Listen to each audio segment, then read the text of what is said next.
Good morning, gang. David Gupple, Thinker Farmer here. It's November 18th, 2024, and I just got back from a 3-day, well, I say that it's just after the weekend, but last week I had a 3-day workshop, Pasture workshop, put on by Trees for Grazers up in PA, that I had the privilege of attending. So my team was watching the stocker herd. I just turned them loose into about a 4 or 5 acre paddock of grass, and this will probably keep them for 1 to 2 days. The bricks, I measured the bricks about a week ago. It's about a 17 bricks. That's what we're getting with the Kentucky 31 fescue, which is pretty good for bricks. Things have been really dry, and we've had a lot of sunlight, so I expect that's influencing things, and temperatures have started cooling off. I wanted to show y'all in this video, we've had them over in about a 10-12 acre section over here.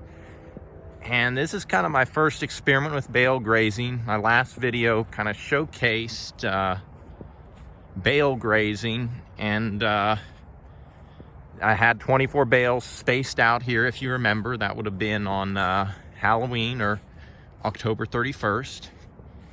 And let's see, we're gonna see how everything turns out. I had 24 bales in here. I rationed them at 4 bales every 2 days. Got about 12 days of grazing out of this. And I came here this morning. The stockers were ready to move. They were hungry. They weren't feverishly hungry or anything, but their sides were sunken in a little bit, and we made them work a little, as you can tell looking at the ground. They took it down to about, I'm gonna say 3 inches, and they picked through what was left of their hay bales. They didn't eat all their hay. They're leaving some. This is kind of what a typical, I'll probably walk to a couple of them, what a typical hay bale would look like, a 800-900 pound, I want to say it's a 4 or 4.5 footer. No, it's a 4 footer. Bale looked like after they got through with them. And I'm new to bale grazing, and Kenlock Farms too. They traditionally would unroll hay. What we've heard from Alan Williams, and we're trying it, we're gonna see how it works, is that you can reduce your labor. You can also augment your forage through the winter time. You can create some biological hot spots and make it a strategic disruption that you won't do for another essentially 6 or 7 years. And so that's kind of what we're doing here. We've hit this ground really hard. I'm a pretty big proponent of take half, leave half, or take a third, leave 2/3. I agree with my mentor Greg Judy. It takes grass to grow grass. I'm not I don't see the point of total grazing. And what we're looking at here, it looks like total grazing, so I have to explain myself a little bit. So we have what's called compensatory gain in livestock. So the livestock are not going to perform as well if you're taking the forage down this hard. And you know, we've had them on hay, and the thing is, they came from really good grass, so you're not going to get them to eat hay, especially not if you're leaving it in the bales. I mean, if you're unrolling it, it'd be a little easier. You're not going to get them to go after that hay if they've got really good grass. And so to get them to eat all those hay bales without having to unroll them and create the results from those hay bales, we kind of had to make them eat all the grass. So it's, and what I've heard from Alan Williams, as well as from John Kemp with Advancing Eco Ag, that's a different person there, but when I went to the Stockman Grass Farmer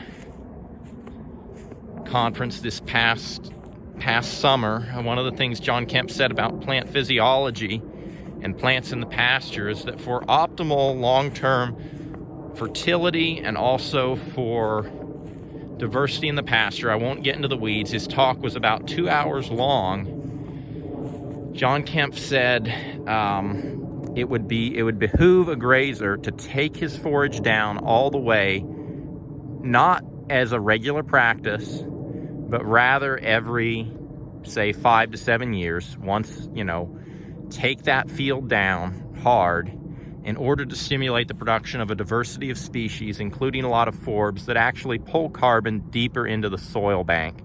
And so it's essentially what Alan Williams would have called a planned or timed disruption that would happen. We're not going to do this again. We're not going to bale graze this field again. Let's say it's 2024. We may not bale graze it again until 2030 or 2032. So, by taking it down like this, we're going to be giving it a longer rest period. I'm planning to seed some annuals into it. We probably will not be grazing this again until, it's November now. We might not graze. I'm going to say it's probably going to be June or May next year. It's going to get a really long rest period. And most of our other fields, we're going to do more of we're going to leave more residual than this. It's not going to be truly take half, leave half. We're going to be getting through winter, but we're going to be leaving way more grass than this. So anyway, this is an experiment in a way to me. You never learn anything if you don't try things different. We're not doing total grazing here. We're going to do this with the Wakefield paddock. We might do it with one other field. And that's probably going to be it for this season.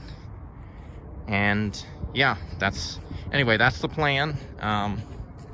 On the whole, their manure pats look pretty good. I don't see a lot stacking up. I see a little bit, but the manure pats overall still look pretty good. Cows stepped on that one, but pretty good manure pat overall. Anyway, so yeah, that's what's going on here with Bale Grazing. Y'all are welcome to comment, tell me what you think. That's about it for this video. I will briefly, last week we had a cold snap. I wanted to use the stock tank one more week, so I did essentially a poor boy installation to make sure water line didn't freeze. We've still been using that portable stock tank idea. Anyway, yeah, we're gonna see. I don't know everything. You never do as a grazer, but I'm anxious to see. What we've heard is that with bale grazing and hitting a field really hard, is that the first year you're not going to get that much higher forage production. You may even see a decline because you've hit the field that hard. But come the next year, all the fertility and the heavy disturbance with the long rest periods, it should come back better. So we'll see. And with that, gang, I'm going to get back to the cattle. I've got some fields to set up today, and yeah, it's right now we haven't had really any hard frosts. We had one cold snap last week. We still need rain. It's dry, but we'll see how things go. And with that, blessings for the journey, and keep it real.